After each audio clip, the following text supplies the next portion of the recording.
have to keep writing. Okay. Yeah, I Okay, good. some people want the recording, some people don't. Okay, Oh, so I love it because I love to go back on it. And I feel like when I'm in that space, I'm almost emotional. So when I go back at a later time, I'm like, oh yeah, that's what she said, you know. So yeah, yeah, so keep going. it's good to Ask go back. him. Yeah, so I would present him with the question, do you still feel attached to, Mm, are you still attached to these dogs? Do you still want these dogs? Because if you don't, I think we can find a better home for them. And is that, you know, if you don't feel like these dogs are yours, or you don't have the time and energy, now that you're sober and you're living with this sister, I don't know if your sister would be open to him having a dog. no, and it's his goal is to get his own place and have the dogs. He's told me Uh, that. Oh, okay. Well, then, say if you really want these, so what is the timeline for him to get his own place? He was hoping by the end of the year he would be able to do that, which would be great for me so I could start a new year maybe differently. Um, so that's his goal. Yeah, I mean, you could say, I'm gonna support you in your goal to get your own place. And I'm gonna say that if you haven't by the end of January, maybe, Hmm. I'm going to find another home for these dogs because Hmm. I have been watching them and caring for them long enough. And it's your part of being sober is also taking on responsibility. And I think you need to, and maybe the best thing would be for the dogs to move on to a new home, and you wait until a future date when you're settled and feel like you can handle that responsibility. Maybe don't force it on them like you have to take Hmm. these dogs now. Maybe it'd be better for them to have a home that really loves and appreciates them. But explain to him that you love the dogs, but you're retired now and you want to travel, and you have obligations, and it makes it harder for you to do all the things you want to do having dogs in the house. Yeah, and I love that. I love that. I mean, It makes me just actually, it makes me excited to know like there is like a definitive. there's choose a definitive deadline. I don't know what Mhm. works for you, but he said the end of the year, maybe give him like a month, the So end January, of I January. love that. And either he's got to take the dogs, or you're going to find another home for them. Hmm. And it's not that you don't like, and the thing about especially people who are going through rehab and all of that, they don't want to be told. So the best thing is to give them choices. And Hmm. don't make ultimatums, but you say, okay, it's your choice, you know, Hmm. but this is what's happening on this date. Either like let me tell you, my son has a car in California, and he has it in storage, and we've been paying the storage, and it because he was going to go back to California, and now he's kind of staying here on Kauai and starting his own business and doing other things. But we were still paying the rent, and we finally said, listen, we're not paying this anymore. We're not paying to keep your car in storage. You need to go get your car and bring it back, or you're going to start paying for the storage. And guess what? He's going back. Isn't it kind of funny how once we suggest an end to something, they start to step up? And that's what I love. I love that. I love that. Yeah, I mean, and to know that it's a choice and it's not a threat or it's not Right. a, it's like, okay, you choose. What do you want? Mhm. You want to keep your car over there? Okay, you start paying the rental for storage. You want to bring the car back? Okay, then, do that. But yeah, if you And they go feel in control too, I think. I think they right, that's feel, the whole thing. They want to feel Mhm. like they're in control. Yeah. And that's what you got to give them back control. Because part of addiction and all those things, because my son was also into drugs and things. And it's I think part of it was feeling out of control, like, like the world was doing all these things to him, and that was the only thing he could control. Or, when he was in that Yeah. state, he didn't care. Mhm. But yeah, so giving them choices, and then you're not the bad guy. Mhm.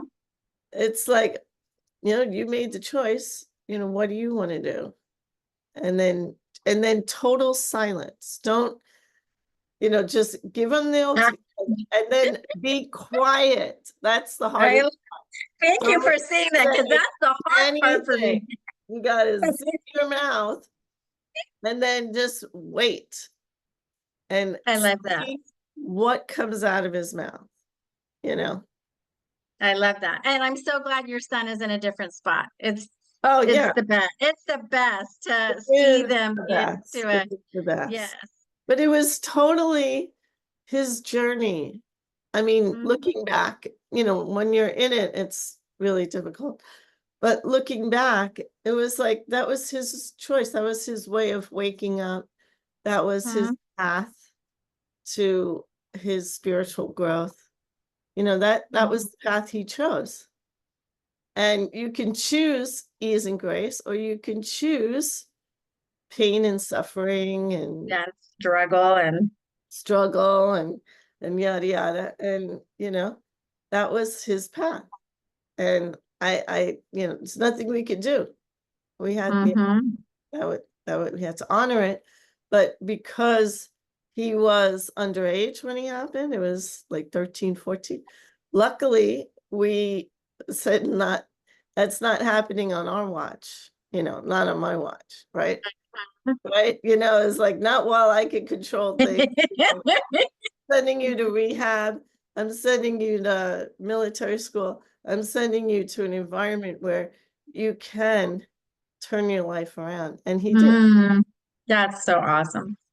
Yeah. But if he was like 16 or 8, I couldn't do it. Because Yeah, I don't, my son was 18 and he was yeah, gone, you know. It was like you don't you don't have I've got to power. just yeah. Mm-mm. Yeah, even the courts or everything else, they don't recognize that you're the parent you want for what's best for them. They're 18, they make their own decisions. That's all they say. Mm-hmm. Yeah, yeah. There's still issues there, like he feels abandoned or, like shunned or the black sheep of the family. But we never made them feel that way. That's his thing. But yeah, My son, same with my son too. And it was a hard journey just to finally come to that acceptance. And it feels like once I did come to the acceptance, it was really his change. Like I really was, all right, I may have an addict son for the rest of my life. All I can do is choose to be part of, his life or not, And so I decided I gave him the choice. I said, you can do your drugs, but don't do them around me or don't come, and make an appointment to do us to be together. And you've been coming down. I just don't want to have that time with you. And I said, so it'll just change our relationship a little bit. And then he went to rehab and I was like, wow. I came to acceptance. I wasn't anxious, and then all of a sudden he was like, I think it's time. So, They need that kick in the pants for sure. hmm And hmm this thing with the dogs, I mean, other than that, it's like that's another, he's got to grow up, right? How old yes, is he now? 37. He's 37. He's got to Hmm own his responsibility. And a dog, yeah, it's not a baby, but it's still a responsibility. And It's huge. It's a huge responsibility. yeah, and either take, so yeah, take responsible. Either say, yes, I'm gonna do, don't have mom fix everything for you. You know what I mean? Mm-hmm. It's like, you can't keep doing, yeah, it's like he's gotta start fixing his own problems, Yeah. and owning his own shit, if you will. And And I have a new 2026, which makes me so happy. yeah, yeah. No, why I'll not? feel like I'll feel like freedom again. It's Yeah, really been a tough, like starting over, in my 40s to, and they're not kids, but it feels like a kid to me. Like I'm constantly worrying, adjusting my schedule around them. It really is a big, big change for my life, especially in this time of what you, I want to do. So, honestly, I'm sure there is some elderly person that would love a hmm dog in their life, that would give them inspiration, get them out of the house, walking the dog, doing all hmm that, keeping them company, you know. So it may not be the worst thing to get rid of the dog. hmm It could be the best thing for somebody else. And yeah, so maybe, this isn't.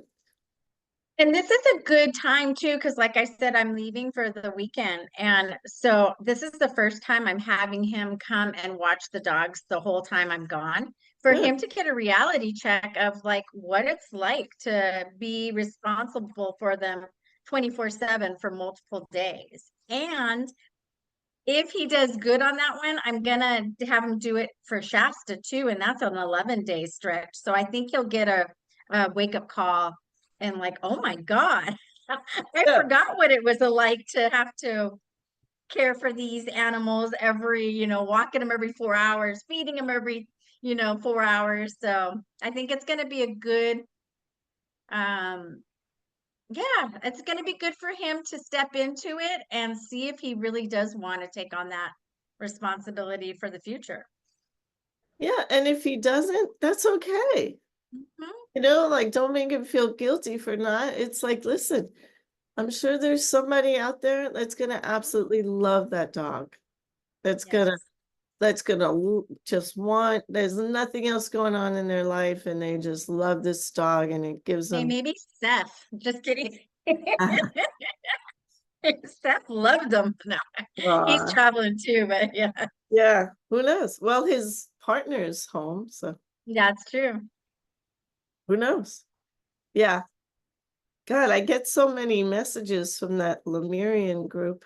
It's like I'm What like was it? from the Lemurian group, the Lemurian magic group. They Uh-huh. message, they're constantly like on WhatsApp. Uh-huh. You know what? I'm so bad on WhatsApp. I don't check that often. Well, And it then pops up on my I'll phone. remember it.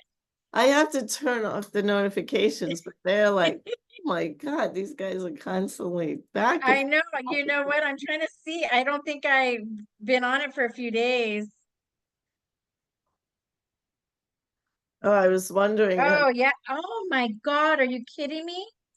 I know, 72 messages I unread. know. Literally. Yeah, I have not been on it.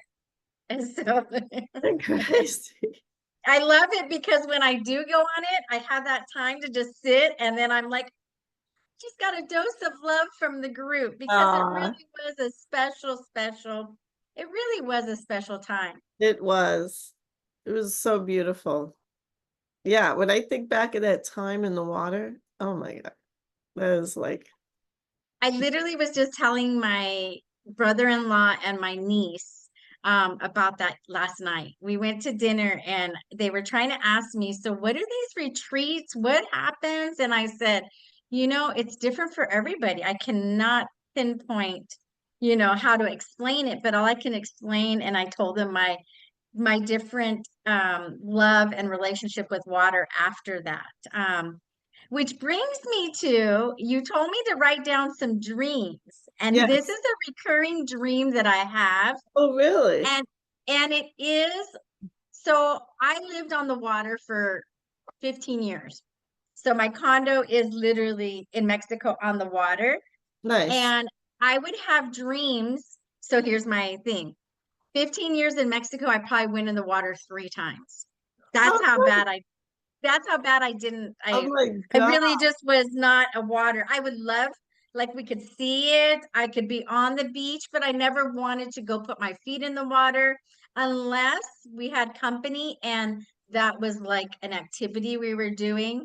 That if we went and took a catamaran and we jumped into the water, I really didn't want to, but sometimes I had the urge. So Right. I had this dream the other day, and it's a reoccurring one where I'm in my condo and the water's coming up, and like it's really death or like I'm gonna die in this water.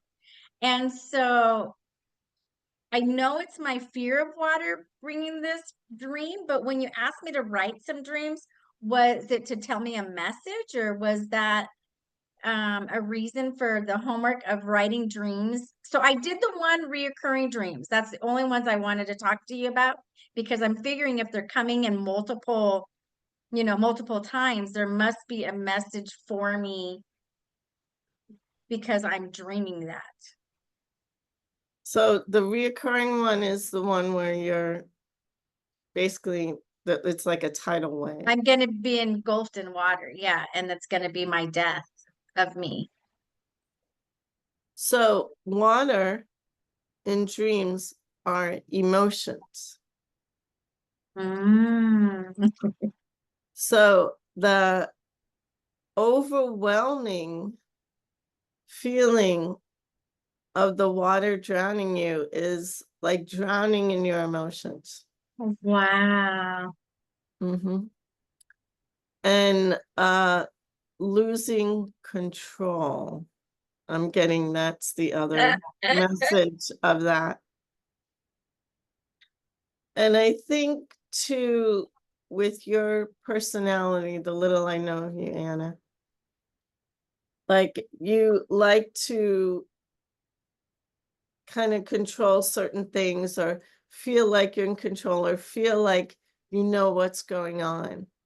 Mhm. And the thing about emotions is that we totally surrender and let go. We don't know when they're going to occur. We don't know when we're going to break down and start crying. We don't know when sadness is going to engulf us. We don't know when happiness or joy is like these it's spontaneous. The water and emotions, it's spontaneous. And some people fear spontaneity because there's unknowns and there's this sense of what's going to happen next. I don't know what's going on. You're not managing or programming, and it's like this, you have this plan and then this unexpected thing knocks your plan apart, and it's like, whoa, it's a little unsettling, what's going on. And the thing is, life is unplanned. Life is emotion, and emotions are our path to enlightenment. Mhm. And because the emotions, and I think I talked about this last time, the emotions, like the things that trigger you, those are things that are going on, like programs that are running in the back that we're not conscious of. And they pop up as crying or happiness or sadness, or like you know, something, you read a book or you watch a movie, and there's like, whoa, all this emotion. And that is an indicator of where we need to do some deep diving, where we need to go into our subconscious and are like, whoa, why was I triggered by that? Mhm. And even with your son, I know you were triggered with the dogs, but why were you triggered with the dogs? Who were you really mad at? Who are you really mad at? Well, probably myself for feeling like I had to Right, be responsible for his choice, which I don't. And I made that choice because right. I felt that I had to, which I shouldn't have felt I had to. Well, there's no should or shouldn't, there's no right, there's no wrong, but there's like this energy of, okay, I made the choice to do this, Mm-hmm. but now I'm like not happy, you know, not happy that choice. And then you feel stuck. Mm-hmm. Oh, well, there's no other option. I made the choice, I have to stick, you know, but there are infinite options. He could take the dogs back. You could find another home for the dogs. The dogs can go with someone else, or he can come and watch the dogs part-time. You know, it doesn't always have to be. Ooh, I like that idea too. Till the end of the year, come watch the dogs as your like contribution to this. I Yeah, love that. right. Or you take turns, or you have it partial, Mm-hmm. you know, that kind of thing. And just, you know, that you could be creative, but never feel like you're stuck.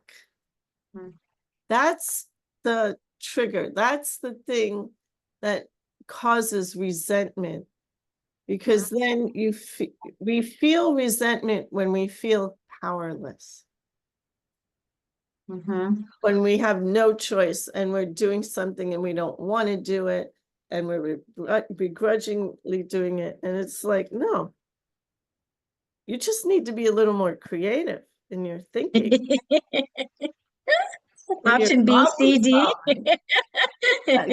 Go to chat. Have you heard that chat? Do you use the chat? I don't, but people will say chat GBT all the time. Like I know Cheryl does that all the time. I think Seth is getting into it. So, If you download the app, so my girlfriend, I haven't done this yet, but my girlfriend has even got, you know, if you go to chat GBT and you ask him like questions like, well, my son is, you know, got these dogs and he gave it to me to watch it, and I really don't want to watch it. You know, what are some options that I could do? oh, I'm gonna do it. I'm You gonna can do it. totally, like, you have to phrase it the right way and you may need to tweak it, but Uh-huh. you put as much information like, okay, my son is 37. I watched these dogs for 11 years. I don't want to watch them anymore. He's this is his situation. What, give me my options. So that's gonna be like my 24/7 help counselor. Yes, yes. It's like that friend that you've been trying, yeah, like, you know, like, Yeah, tell me what to do. And my on-call friend. yes, right. But anyway, yeah. But the thing is that we feel stuck and we're not. And That's where the the resentment comes stream of from. the emotions is like, I think you have some bottled up emotions, like the resentment towards your son, and other things, like this sense of obligation. That's what I feel so strong for you, because you're retired now. You have all this freedom. Luckily, you're in a good financial position, and you could just like, and yet you still don't feel free. Mm-hmm. So, maybe looking at, you know, and the thing is, a lot of us don't like to express anger or sadness or whatever, because we're afraid that once we open that door, the floodgates are going to come in, right? I don't even want to go there because I know I'm going to be like crying for days or whatever it is. And it's really not. If like if someone dies or someone, like feel the emotion, the sadness, the loss, let that, but it's like a wave. Feel the emotion, feel it, release it, let it out, cry, scream, yell, whatever you need to do. And then come back to center. But if we suppress those emotions, if we push those emotions down and we don't, and we like throw them in the corner and pretend they aren't there, they just fester and they don't really go away until we release that with the emotion. And maybe it doesn't have to be this big crying, bursting thing, or you don't have to, and it's not always the person that you have to express the emotion to. You don't have to scream and yell at your son, but you can do, and I think we did the Ho'oponopono last time. Yeah. I don't think we did it, but I've heard of it. Though I forgive myself. I'm sorry. I love you. I forgive you. Is that the one? So Ho'oponopono has 4 components. I'm sorry, please forgive me, thank you, and I love you. And the resentment about the dogs and where it is, there's 2 people you would help to forgive. You want to forgive your son for going through this downward spiral, but it was part of his spiritual path for him to wake up in this lifetime, understanding that. Mm-hmm.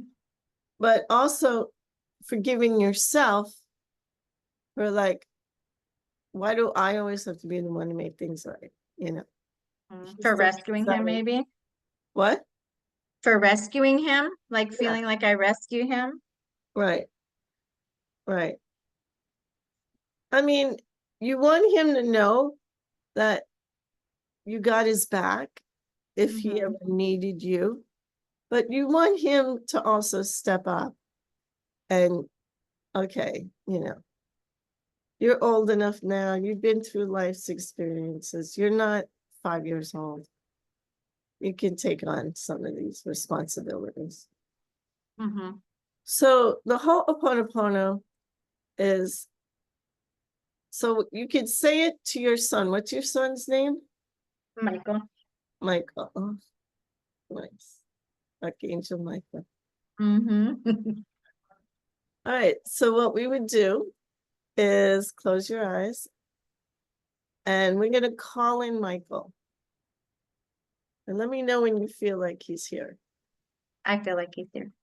Good. Okay. Michael, I'm sorry. I want you to say that out loud. Michael, I'm sorry.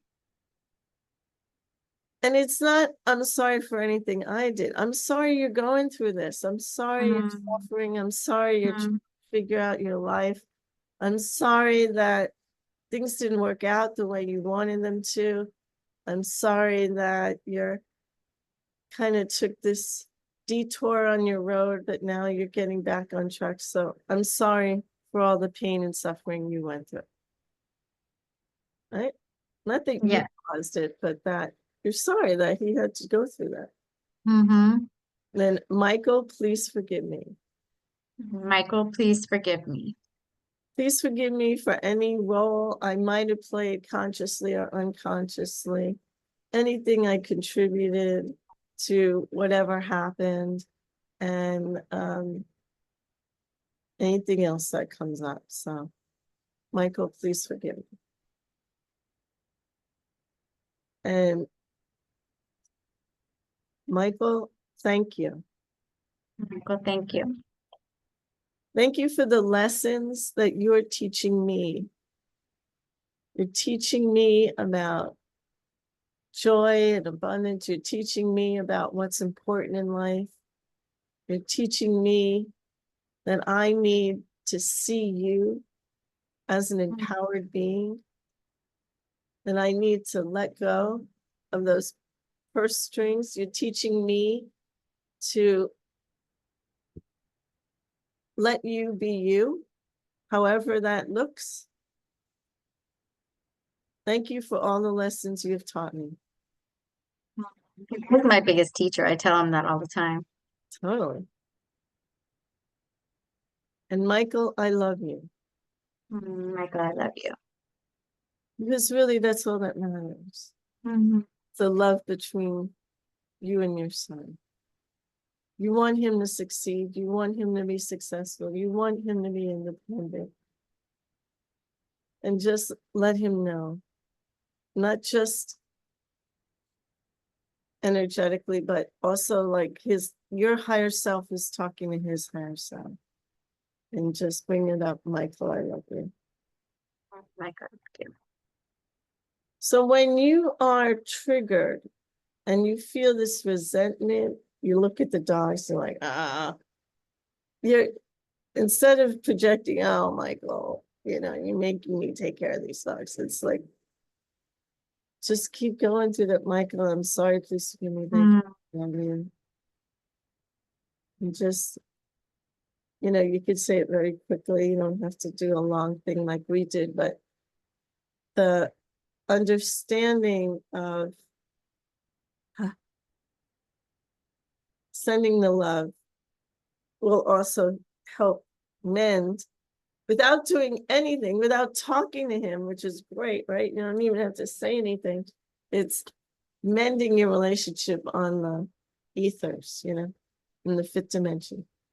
Yeah, and you know what? It really, so he is my biggest teacher, but he's also my hardest relationship. And he triggers me so much. Not just because of dogs. I've written some other things down. Yeah, go for it. Say it. Trigger happy. Like I feel so okay. So this is what I wrote down. I said Michael's response or actions make my energy shift. For example, so like if I'm with him, when I feel he either wants attention in a bad way, like for example, I put the museum. So I had my whole family here. I treated everybody to a museum. It's not his thing. He would probably be rather at a car show or something, but he purposely, I feel, I could be wrong, he purposely makes it known he is not having a good time. Like gets up, walks out of the presentation, goes, sits on the chair, and I'm like,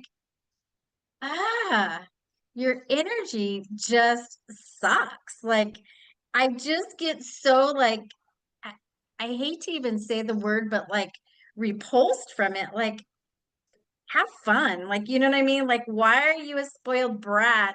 And just because this isn't your optimal joy, you have to be like so dramatically unimpressed, So I feel like his actions a lot of the times, which is my own response, but it really affects me, and I'm like, ooh, I don't even like you right now. Like that's how I feel. Like it's so bad.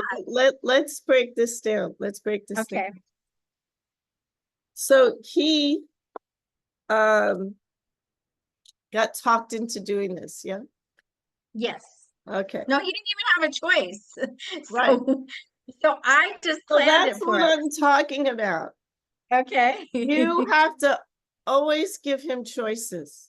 Okay. if you want to deal with your son and you want to have a good relationship with Michael, you have Mhm. to give him choice. Michael, the whole family is doing this. I'd love for you to be there, but if you don't want to be there, please stay home. Okay. Or Perfect. please, that's your choice. You Mhm. gotta understand that you gotta give him choices, or else he's gonna be like a little kid throwing a fit. Mhm. So what's behind That's that? what I felt like, a tantrum. The thing that's behind that is that he felt powerless, and now I'm sitting in this thing and I don't want to be here, and this is bullshit.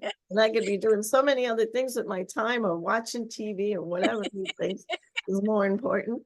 But it's like you gotta give him choices.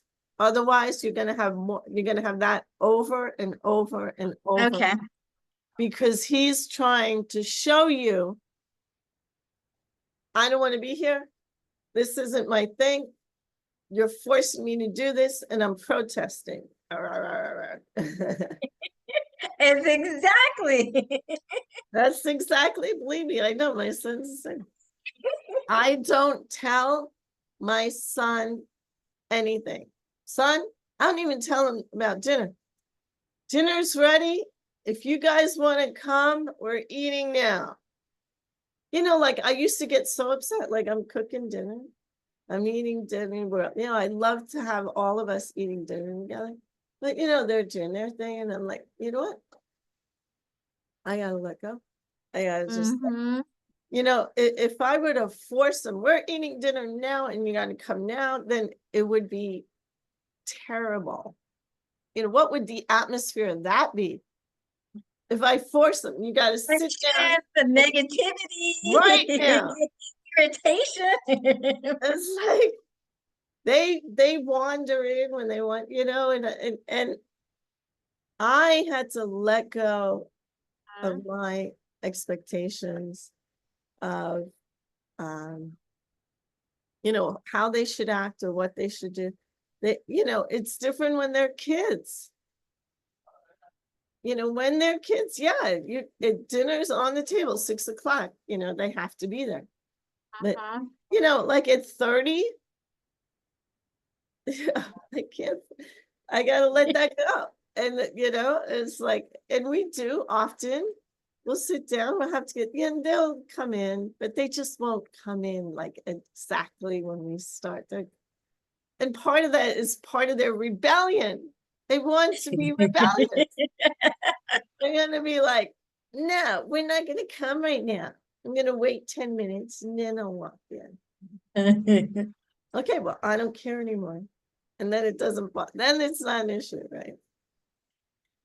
So it's the things that we make an issue. It's a big deal to us, right? The museum thing, coming, getting the family.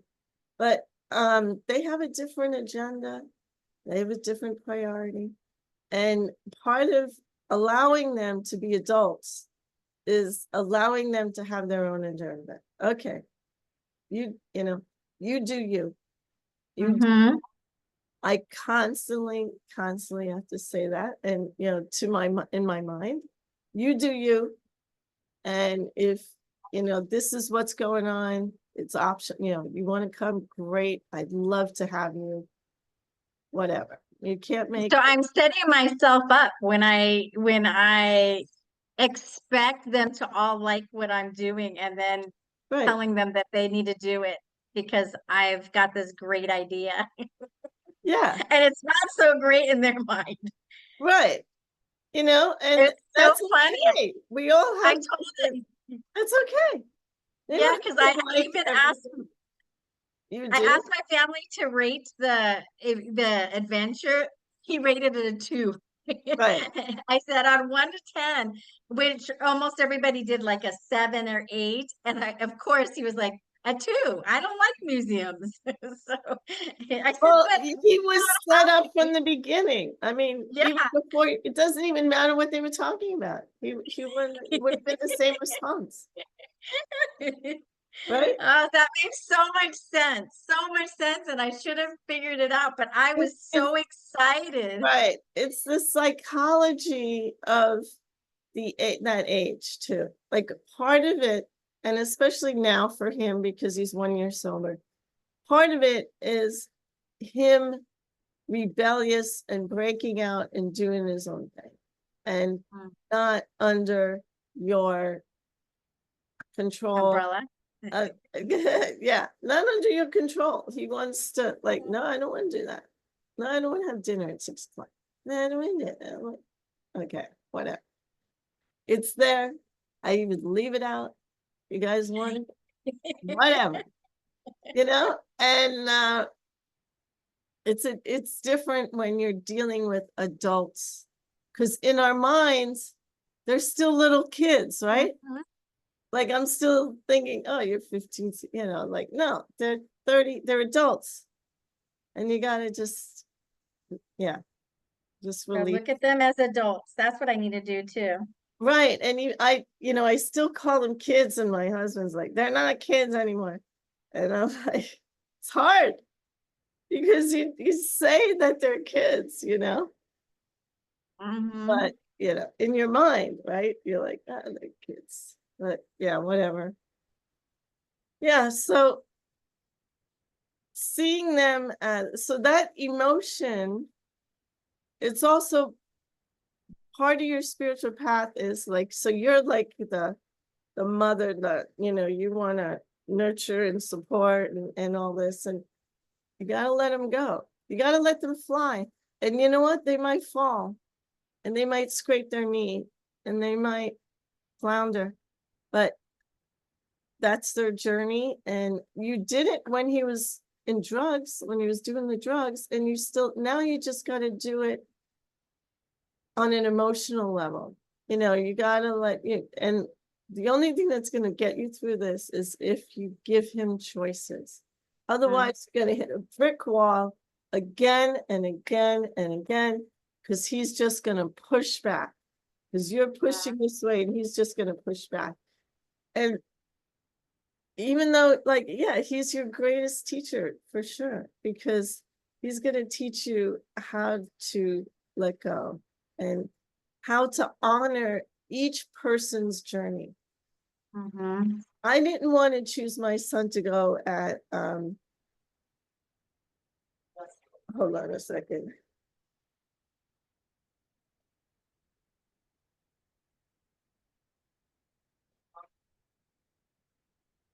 I didn't, I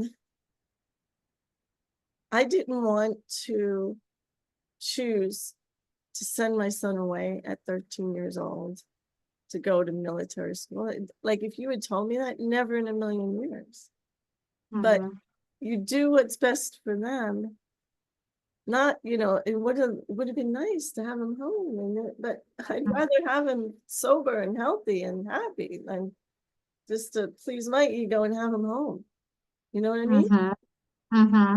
So it's all about us um letting go, letting go, letting go, and seeing them as adults. Hmm. Hmm. And if the more we can see them as adults, the more we can respect them, they're going to respect us. They're going to enjoy being around us. Then they're going to enjoy having us in their life. They're going to open up and share their dreams and thoughts and future with us because they feel safe. Hmm. Right now, he might feel controlled, or he might feel like you're trying to control me. You're trying to force me to this. You're trying to push me into going to museums and all that stuff. And You're taking me to school and I don't want to be in school. I can hear him in his head going like, this yes, is like probably right. studying. This ain't fun. Yeah, right. You know, Well, you've given me a way to look at it, even seeing your reenactment in like how a temper tantrum, I can actually visualize it in a better way now. So when he is going a temper tantrum, it's my reminder like, hey, he's human. Let him make a choice. Like, don't force him to be, corralled into something he doesn't want to do. So yeah, it was fun watching you role play. Yes, Is what I say. It was fun to see that. it So was I can fun doing it. visualize it. Yeah. Right. Yeah, he's gonna be great. You're gonna see him. And the more you can visualize him being successful, see Mm-hmm. him,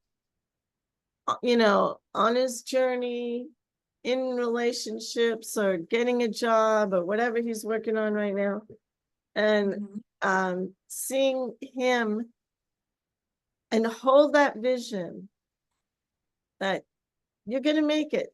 Everything's gonna be fine. You're gonna have the things you want in your life, and you're gonna make me. I'm already proud of you.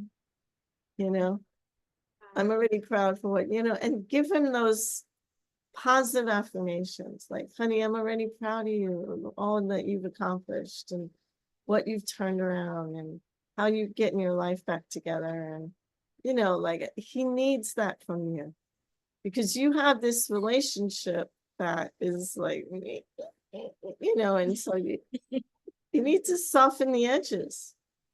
You need to soften the edges and let him open up to you. Have those conversations, say, hey, and let him know you can tell me anything. You want to talk, I'm here. I'd love to hear what you have to say. Mm. I love it. And he's starting to quit. Before we went on the cruise, he was quitting cigarettes. And I was like, oh no, why don't you wait till after the cruise so I don't get the grumpy side of you? But I ended up buying him a pack of cigarettes in case he started having the grumpies. But he's still, and now that he's back on the cruise, he's cut the cigarettes out too. So I know that's got to be a hard, hard, hard decision. It's like cutting out chocolate for me. It's like in the middle of the night, I'm like, do we have any more somewhere? Did I hide some somewhere? So, Yes, yes, yes. You mhm. all love chocolate. Yeah, yeah. So yeah, like, and just and let him know, hey, I'm so proud of you. Mhm. It's smoking. That's Mhm. awesome. I'm so proud that you're letting go of those things that don't serve you. Mhm. Oh, now you make me want to go run and hug him. I'm gonna see him today too. So I'm so glad we had this conversation because Yeah, I'm hoping it's gonna be like a great turnaround for both him and I. You know what I mean? yeah, I've got to yeah. change to make him change too. Otherwise, we're gonna be like this. Exactly. And yeah, and that's part of the forgiveness. And yeah, maybe he made Mhm. bad choices in the past. Listen, we've all made bad choices Mhm. at some point in our lives, right? So it's like, okay, yeah, but you're even the littlest progress that he's making, just acknowledge it and like, Mhm. that's great. That's awesome. Keep going. That's, just give them that encouragement, because they need that. They need that. And Mhm. even though they're acting like, oh, I'm a big kid now, I don't need mom's approval. They love your approval.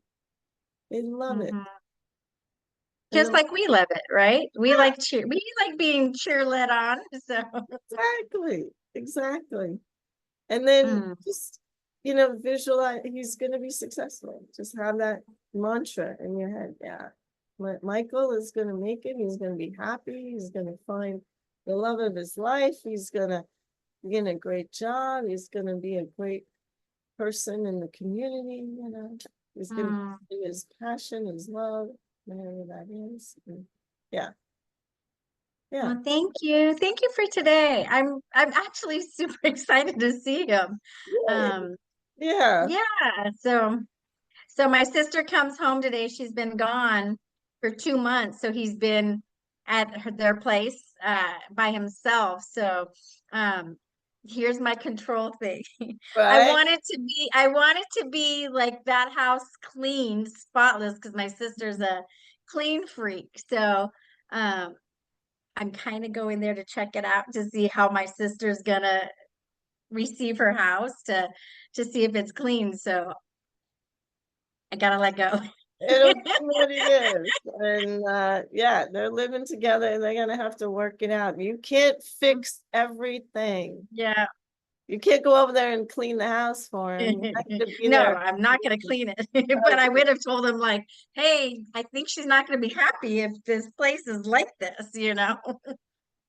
Yeah, I did many of that cleaning, just so that I felt like it was to put his mind at ease, but it would just irritate the hell out of him. Like he was Right. like, I don't want my house like this. Like this doesn't feel like my house when you come in and rearrange or Yeah. something. So I learned to just not touch it anymore. Like No, that is his that's own space. Let it go. But if he can live in chaos, that's yeah. his thing. And you know, him and his and your sister, they're gonna have to figure it out. You're not gonna be there every weekend cleaning. They're gonna have to work it out. Like, Well, and amazingly, they have because they've lived together for a year. And she's also my hardest teacher or my hardest relationship because they're very similar. And I never thought it would last. And it's lasted a year, which I am so surprised that yes, it has. And I feel like they see each other in each other, like that irritates them. And it's kind of like, oh, I'm kind of like that, you know, because they're both very similar. yeah, Other than my sister never had the addiction part of it, but uh-huh, very, very strong-headed. Uh, yeah, they're both very, very self-absorbed, you know, like if they want something it doesn't matter what everybody else wants, it's what they want. So it's right. kind of like but thank you Okay, so much for today. I want thank you, to Hannah. do this next month too. So I Okay, don't know if you pick want a to date. Uh, what do you want to look at? What's going on in October for you? October, I will be in Rocky Point for the 18th, but let me see. We That's could all do I it know. So the 6th or the 7th of October. okay, let's do the 7th. Okay, same thing, 8 o'clock. Yes. Awesome. Yeah. And I'll get to tell you how Matthew and our little Yeah, thing please keep happened. my Yes, love. I I love will. that. Yeah. I will definitely. Okay, the 7th at 11 or 8 o'clock your time, 11 my 8, time. 9, 10, 11. I think so. Yeah. That the Yes. time changes sometime in November or something. We'll figure it out. Oh, that's right. Okay. Well, thank All you. right. Yeah, you could Happy text me. Let me know how it went with your healing. Okay, happy response. healing for you. Safe Thank travels you. to the mainland. Have fun there. And thank you. Thank you. Thank you, Anna. Love you. Okay. I love you. And will you send me the recording too? Yes. I'm gonna Okay, thank stop you. it. And yeah. Okay, thank you.